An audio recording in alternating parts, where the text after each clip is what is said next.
اللہ تعالی کا ارشاد ہے، والذین آمنوا باللہ ورسلہ اولئک هم الصدیقون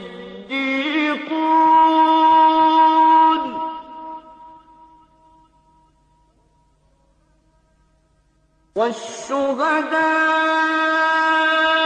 عند ربهم لهم أجرهم ونورهم۔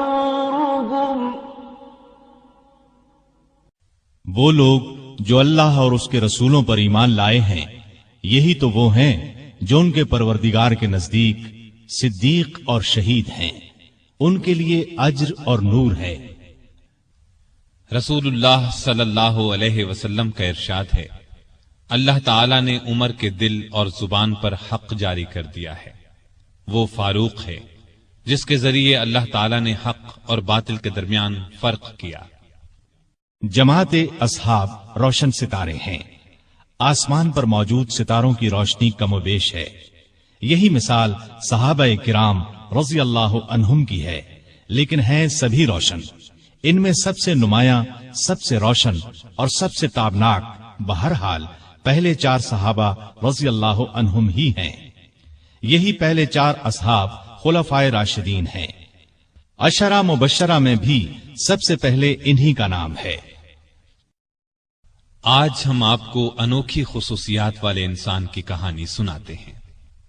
اللہ کے رسول صلی اللہ علیہ وسلم نے اپنے 10 صحابہ کا نام لے کر فرمایا تھا، میرے یہ 10 صحابہ جنتی ہیں۔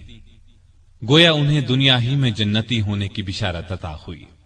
ان میں سے ایک سیدنا عمر فاروق رضی اللہ عنہ ہیں۔ انبیاء کی جماعت کے بعد اور مسلمانوں کے پہلے خلیفہ راشد یار غار سیدنا ابو بکر کے بعد اس دنیا میں سب سے زیادہ فضیلت دوسرے خلیفہ راشد سیدنا عمر فاروق ہی کو حاصل ہے۔ نبی صلی اللہ علیہ وسلم نے ان کے بارے میں اس طرح دعا فرمائی تھی، اے اللہ اسلام کو عمر کے ذریعے سے قوت اور عزت دے۔ ان کے زمانے میں اسلامی حکومت 22 لاکھ مربع میل رقبے تک پھیل گئی۔ بعض موقعوں پر ان کی تائید میں آیات نازل ہوئیں۔ ان کی خلافت کا زمانہ بہترین اسلامی حکومت کا زمانہ تھا۔ اتنے بڑے حکمران ہوتے ہوئے دوپہر کے وقت شہر سے باہر گرم زمین پر کوئی پتھر وغیرہ سر کے نیچے رکھ کر قیلولہ کر لیتے تھے۔ ان کے واقعات اس قدر حیرت انگیز ہیں کہ سننے والے دنگ رہ جاتے ہیں۔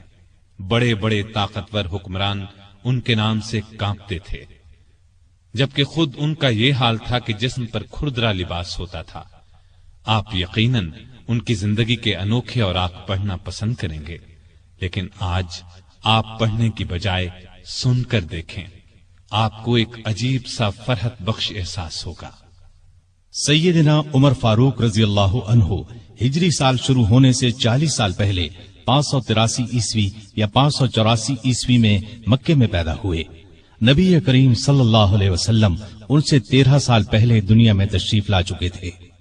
والدین نے نام عمر رکھا، کنیت ابو حفص تھی، لقب فاروق تھا، یعنی حق اور باطل میں فرق کرنے والا۔ یہ لقب انہیں نبی کریم صلی اللہ علیہ وسلم نے عطا فرمایا۔ حضرت عمر کا سلسلہ نسب 8ویں پشت میں نبی کریم سے جا ملتا ہے۔ آپ نے دنیا میں آنکھ کھولی تو مکے میں قریش کی سرداری تھی۔ یہ قبیلہ اسماعیل علیہ السلام کی اولاد سے تھا۔ قریش کے آگے چل کر 10 کے قریب قبیلے بن گئے۔ ان میں نبی کریم بنو ہاشم سے تھے، ابو بکر بنو تیم سے اور عمر فاروق بنو عدی سے۔ 10 کے 10 قبیلوں کے سپرد الگ الگ کام تھے۔ مثلا کوئی خانہ کعبہ کی دیکھ بھال کرتا تھا تو کوئی حاجیوں کو پانی پلاتا تھا، کوئی جھگڑوں کے فیصلے کرتا تھا۔ بنو عدی کے ذمے 2 کام تھے۔ قریش کو کوئی ایلچی بھیجنا ہوتا تو یہ بھیجتے تھے۔ دوسرا کام یہ تھا کہ 2 گروہوں میں جھگڑا ہو جاتا تو بنو عدی کا سردار فیصلہ کرتا تھا۔ بنو عدی کے گھر صفا اور مروہ پہاڑیوں کے درمیان میں تھے۔ عمر یہیں پیدا ہوئے اور پرورش پائی۔ ان کے والد خطاب بنو عدی کے سردار تھے۔ جس زمانے میں نبی کریم صلی اللہ علیہ وسلم نے نبوت کا اعلان کیا، خطاب فوت ہو چکے تھے۔ سیدنا عمر کے بچپن کے حالات کسی کتاب میں نہیں ملتے. اتنا ذکر ملتا ہے کہ بڑے ہوئے تو باپ نے اونٹ چرانے پر لگا دیا. اونٹ چراتے ہوئے کبھی تھک کر بیٹھ جاتے تو باپ مارا کرتا تھا. جوانی کی عمر کو پہنچنے تک لکھنا پڑھنا سیکھ لیا تھا. نبی کریم صلی اللہ علیہ وسلم نے جب اعلان نبوت کیا تو قریش میں کل 17 آدمی لکھنا پڑھنا جانتے تھے. ان میں عمر فاروق بھی تھے. اس کے علاوہ انہوں نے سپاہگری، تیغ زنی اور گھڑ سواری میں کمال حاصل کیا. گھڑ سواری کا حال یہ تھا کہ اچھل کر گھوڑے پر بیٹھ جاتے. کشتی کا فن بھی سیکھا. اونچے قد کے طاقتور آدمی تھے. چوٹی کے کئی پہلوانوں سے مقابلے جیتے. شاعر نہیں تھے، اشعار پسند کرتے تھے. تقریر کرنے کا ڈھنگ بھی آتا تھا. مزاج میں غصہ اور سختی تھی. جوان ہونے پر تجارت کا پیشہ اختیار کیا. نبی کریم نے نبوت کا اعلان کیا تو ان کی عمر 27 سال تھی. اس وقت قریش میں بہت اونچی حیثیت کے مالک تھے. مکے کے معزز لوگوں میں شمار ہوتا تھا. ان کے بھائی زید بن خطاب، بہن فاطمہ بنت خطاب اور بہنوئی سعید بن زید نے جلد ہی اسلام قبول کر لیا. لیکن عمر اپنے باپ دادا کے مذہب پر سختی سے قائم رہے. ڈٹ کر اسلام کی مخالفت کی. مسلمان ہو جانے والوں کو مارتے پیٹتے تھے. مارتے پیٹتے 6 سال گزر گئے لیکن عمر کسی ایک انسان کو بھی اسلام سے نہ پھیر سکے. اس دوران میں کچھ واقعات ایسے پیش آئے جن کی وجہ سے وہ سخت الجھن میں پڑ گئے. کبھی اسلام کی طرف مائل ہوتے، کبھی مسلمانوں کے خلاف نفرت محسوس کرتے. اس کی وجہ یہ تھی کہ رسول کریم صلی اللہ علیہ وسلم کے متعلق قریش کے کافروں نے مشہور کر رکھا تھا کہ وہ جادوگر ہیں. اس زمانے میں ایک روز انہوں نے رسول پاک صلی اللہ علیہ وسلم کو حرم شریف کے اندر نماز پڑھتے دیکھا تو وہ آپ کے پیچھے کھڑے ہو گئے. اس وقت آپ صلی اللہ علیہ وسلم قرآن پاک کی سورۃ الحاقہ کی بلند آواز میں تلاوت کر رہے تھے. اللہ کے کلام نے ان پر بہت اثر کیا. انہیں یقین ہو گیا کہ آپ نہ تو جادوگر ہیں اور نہ شاعر ہیں. دل میں اسلام کے لیے نرم گوشہ پیدا ہو گیا لیکن باپ دادا کا مذہب چھوڑنے پر اب بھی تیار نہ ہوئے. قاسم بن عثمان کی روایت میں آیا ہے کہ ایک دن طبیعت نے جوش مارا.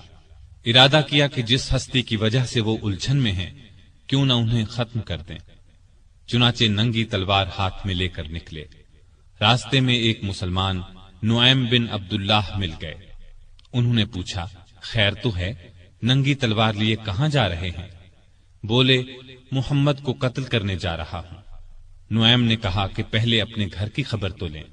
آپ کی بہن اور بہنوئی مسلمان ہو چکے ہیں. سیدنا عمر الٹے پاؤں بہنوئی کے گھر پہنچے. اس وقت ان کے بہنوئی سعید بن زید اور فاطمہ بنت خطاب کے گھر میں رسول اللہ صلی اللہ علیہ وسلم کے ایک صحابی خباب بن ارت بھی موجود تھے. خباب بن ارت انہیں قرآن سکھا رہے تھے. عمر نے دروازے پر دستک دی تو خباب گھر کے ایک حصے میں چھپ گئے. فاطمہ نے قرآن کے اوراق چھپا دیے لیکن عمر تلاوت کی آواز سن چکے تھے. اندر پہنچ کر پوچھا، کیا پڑھ رہے تھے؟ مجھے معلوم ہوا ہے کہ تم مسلمان ہو چکے ہو، اپنے باپ دادا کے مذہب سے پھر گئے ہو. یہ کہہ کر انہوں نے دونوں کو مارنا پیٹنا شروع کر دیا. بہن کے سر پر ایک لکڑی ماری. ان کے سر سے خون بہ نکلا. اس وقت دونوں میاں بیوی کے منہ سے نکلا، ہاں اے عمر، ہم مسلمان ہو چکے ہیں، اللہ کے رسول پر ایمان لے آئے ہیں، تم سے جو ہو سکے کر لو، اسلام تو اب ہمارے دلوں سے نہیں نکل سکتا. عمر نے بہن کا خون دیکھا اور یہ الفاظ سنے تو غصہ ٹھنڈا ہو گیا. بولے، اچھا جو تم پڑھ رہے تھے مجھے دکھاؤ. بہن نے اوراق انہیں دے دیے. ان پر سورہ طٰہٰ لکھی تھی. انہوں نے اس کو پڑھا تو بے اختیار پکار اٹھے، واہ کتنا عمدہ اور اعلیٰ درجے کا کلام ہے. یہ سن کر خباب بن ارت بھی باہر نکل آئے اور بولے، اے عمر، مجھے امید ہے اللہ تعالیٰ نے اپنے نبی کی دعا کو پوری کرنے کے لیے آپ کو چن لیا ہے. میں نے کل ہی نبی صلی اللہ علیہ وسلم کو یہ دعا کرتے سنا ہے، الہی ابو جہل یا عمر بن خطاب کے ذریعے سے اسلام کو قوت عطا کر. پس اے عمر، اللہ کی طرف آؤ، اللہ کی طرف آؤ. یہ سن کر سیدنا عمر فاروق نے کہا، مجھے محمد کے پاس لے چلو. نبی صلی اللہ علیہ وسلم اس وقت دار ارقم میں تھے. عمر رضی اللہ عنہ خباب بن ارت کے ساتھ کمر سے تلوار لٹکائے وہاں پہنچے۔ دروازے پر دستک دی۔ ایک صحابی نے اندر سے ایک جھری میں سے جھانک کر آپ صلی اللہ علیہ وسلم کو بتایا، باہر عمر تلوار کمر سے لٹکائے کھڑے ہیں، نہ جانے کس ارادے سے آئے ہیں۔ آپ کے چچا سیدنا حمزہ رضی اللہ عنہ بھی اس وقت وہاں موجود تھے۔ یہ بہت بہادر تھے، فوراً بولے انہیں اندر آنے دو، نیک ارادے سے آئے تو ٹھیک، ورنہ انہی کی تلوار سے ان کا سر اڑا دوں گا۔ رسول اللہ صلی اللہ علیہ وسلم نے بھی فرمایا انہیں آنے دو، چنانچہ دروازہ کھول دیا گیا۔ عمر اندر داخل ہوئے۔ آپ صلی اللہ علیہ وسلم اٹھ کر ان کی طرف بڑھے، ان کی چادر کو مٹھی میں دبا کر زور سے کھینچتے ہوئے فرمایا، خطاب کے بیٹے، تم کس ارادے سے آئے ہو؟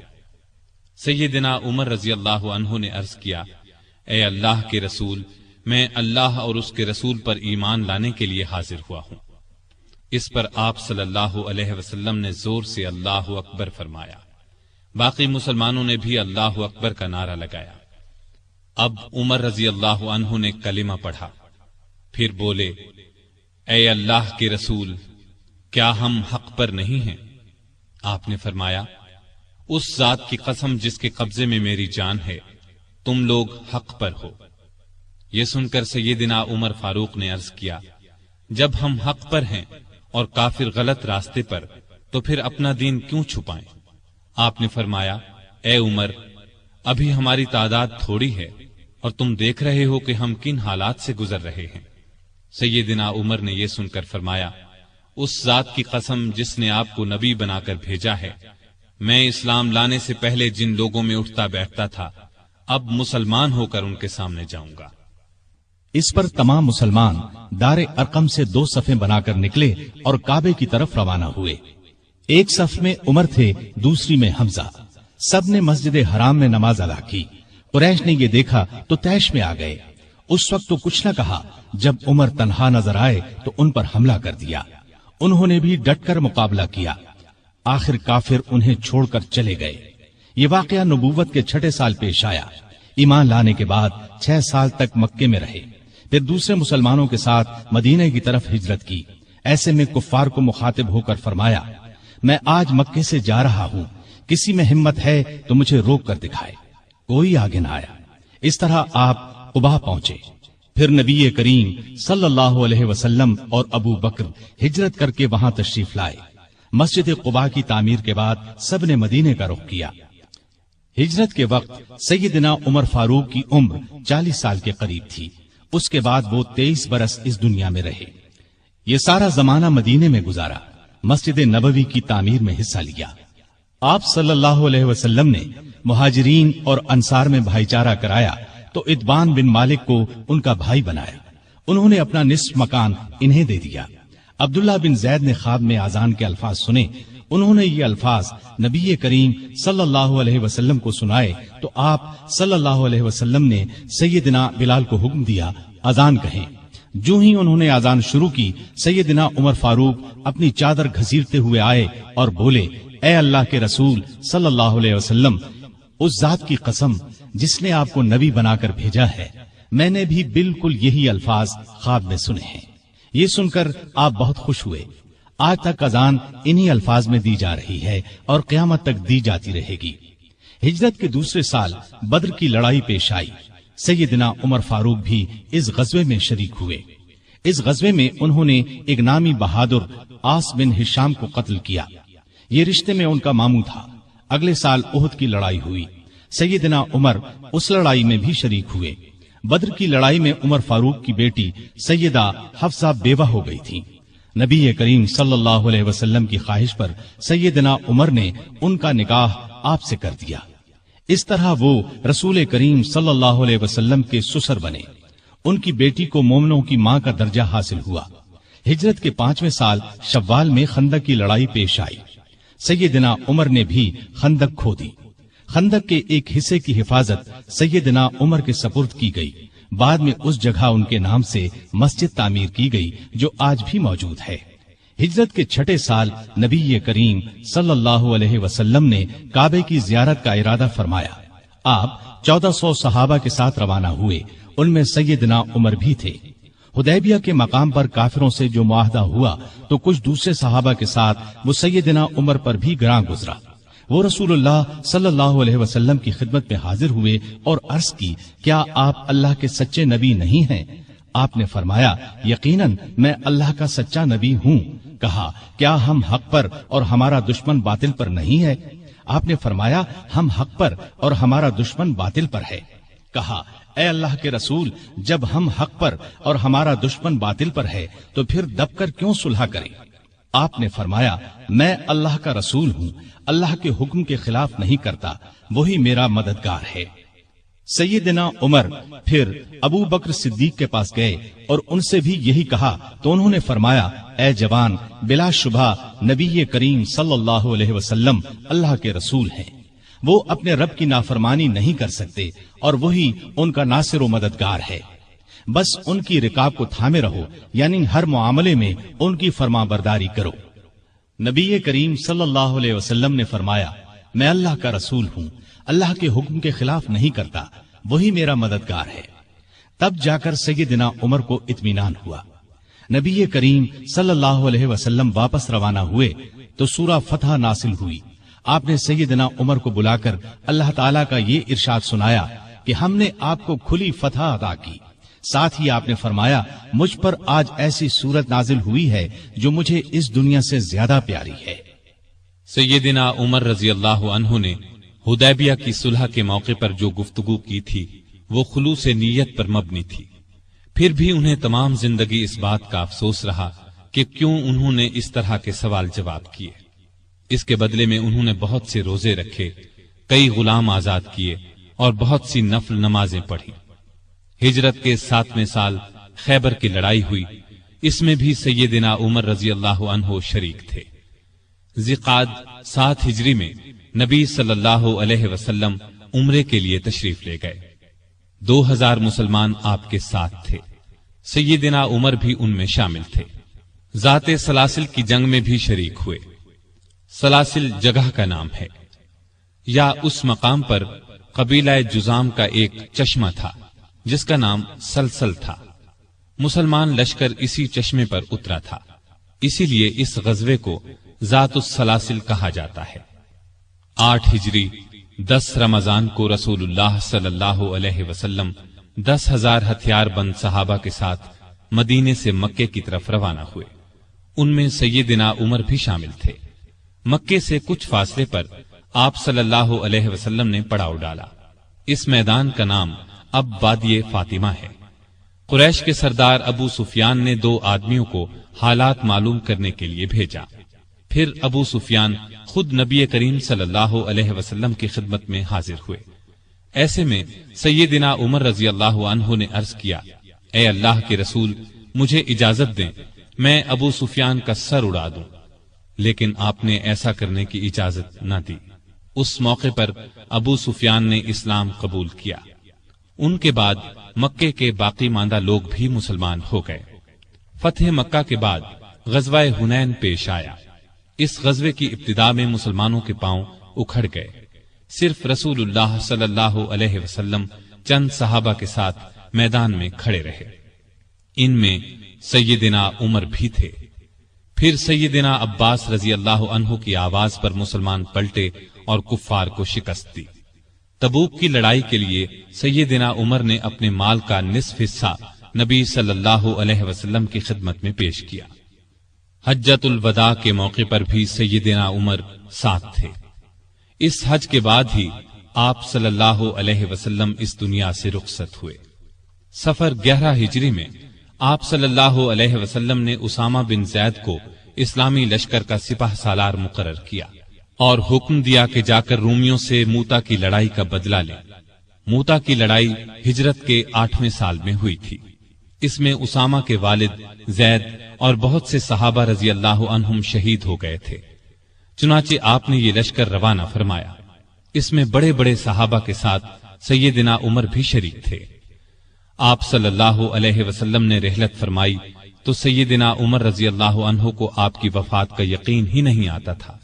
وہ یہ اعلان کر رہے تھے، جو شخص یہ کہے گا کہ رسول اللہ صلی اللہ علیہ وسلم نے وفات پائی ہے، میں اس کی گردن اڑا دوں گا۔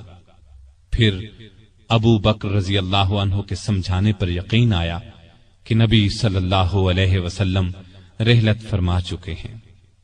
آپ صلی اللہ علیہ وسلم کی وفات کے بعد خلافت کے مسئلے پر مسلمانوں میں اختلاف پیدا ہوا تو اس موقع پر سیدنا عمر نے ابو بکر رضی اللہ عنہ کا نام خلافت کے لیے سب کے سامنے رکھا۔ سبھی نے اس سے اتفاق کیا۔ ابو بکر کے بارے میں سیدنا عمر کے یہ الفاظ ہیں: ابو بکر رسول اللہ صلی اللہ علیہ وسلم کے صحابی ہیں، غار کے ساتھی ہیں، یہ تمام مسلمانوں سے زیادہ تمہارے معاملات کے والی ہونے کے حقدار ہیں۔ خلیفہ بننے کے بعد سیدنا ابو بکر نے سب سے پہلے اسامہ بن زید کا لشکر روانہ فرمایا۔ یہ لشکر نبی کریم صلی اللہ علیہ وسلم کی شدید علالت کی وجہ سے مدینہ سے باہر مقام جرح پر ٹھہر گیا تھا اور پھر وفات کی وجہ سے روانہ نہ ہو سکا تھا۔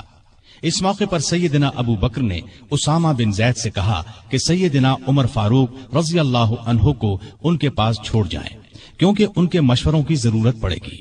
اسامہ بن زید نے خوشی سے یہ بات منظور کی۔ ابو بکر کی خلافت 2.25 برس رہی۔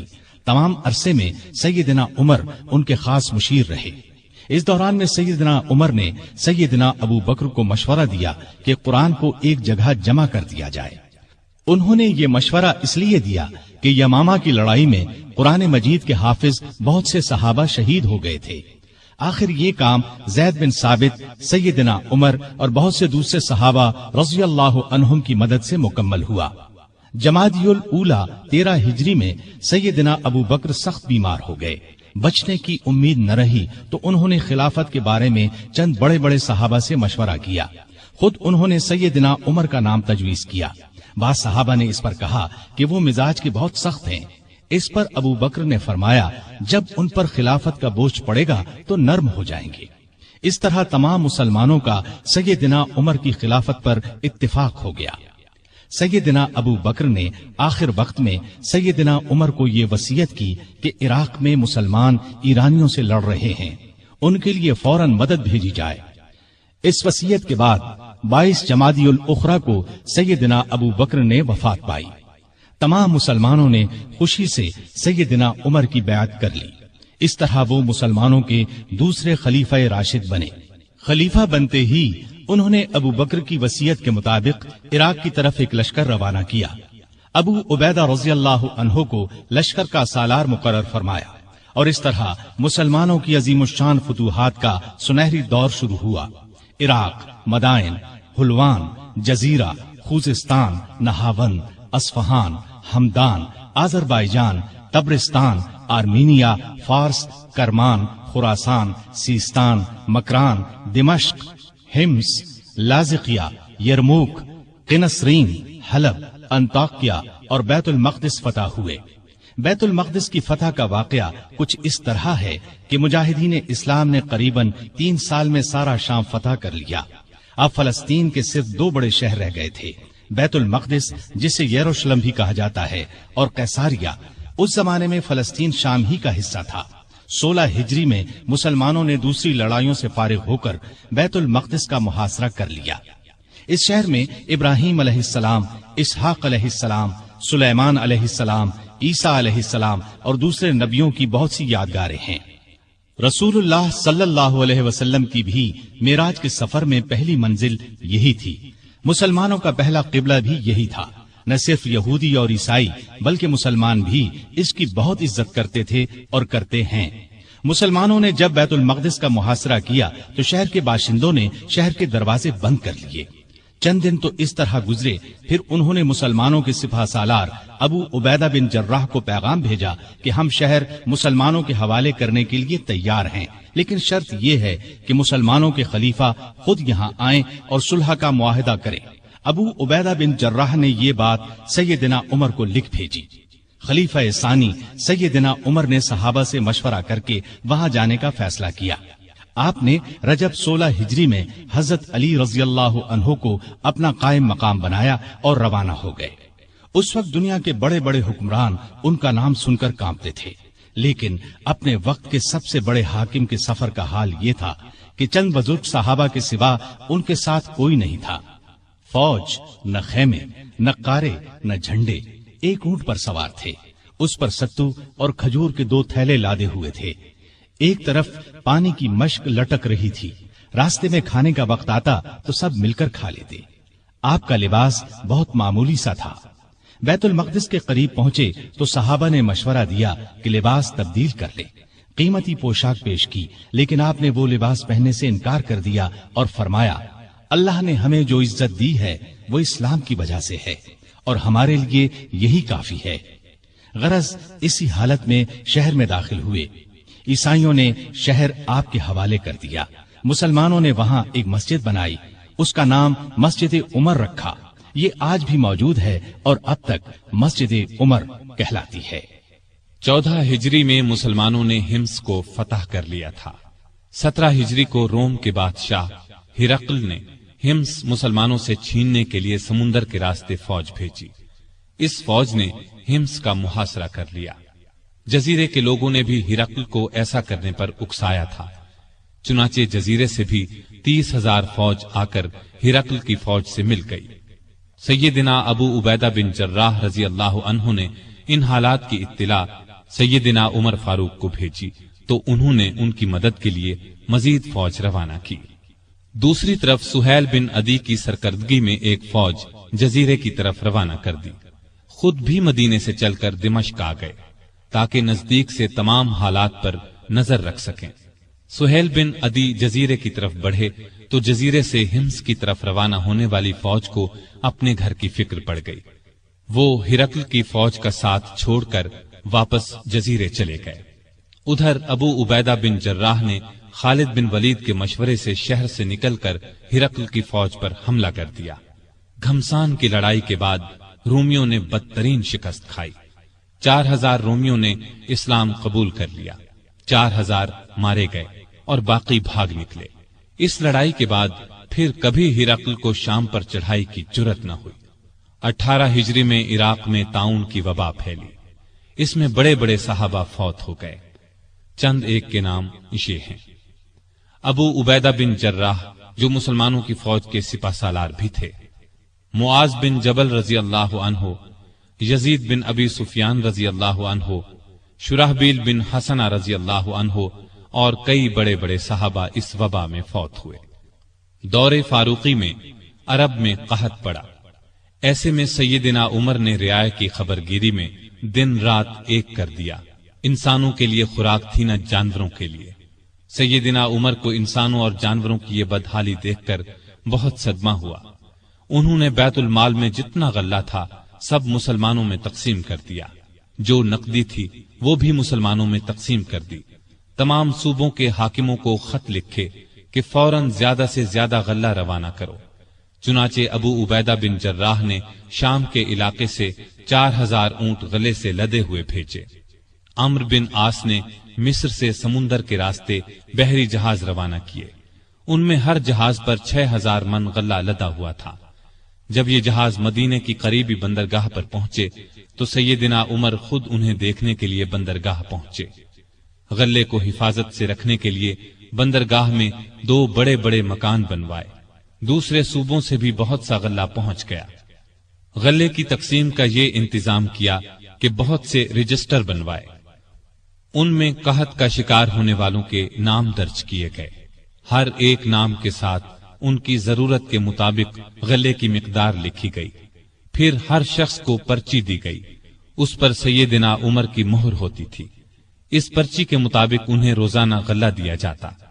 اس کے علاوہ سیدنا عمر ہر روز 20 اونٹ اپنے سامنے ذبح کرواتے اور ان کا گوشت پکوا کر لوگوں کو کھانا کھلاتے۔ اس طرح ہزاروں آدمی روزانہ سیدنا عمر رضی اللہ عنہ کے دسترخوان پر کھانا کھاتے۔ غلے کے علاوہ لوگوں میں کپڑے اور کھجوریں بھی تقسیم کی جاتی، اور خود اپنا یہ حال تھا کہ اس زمانے میں گوشت، دودھ اور گھی کھانا بالکل چھوڑ دیا تھا۔ اکثر بھوکے رہتے یا عام لوگوں کے ساتھ خود بھی کھاتے۔ اس طرح اس کا اثر آپ کے جسم پر پڑا۔ لوگ انہیں دیکھتے اور کہتے، اگر قحط دور نہ ہوا تو رعایا کا غم انہیں مار ڈالے گا۔ ایک دن ایک شخص سے پانی مانگا،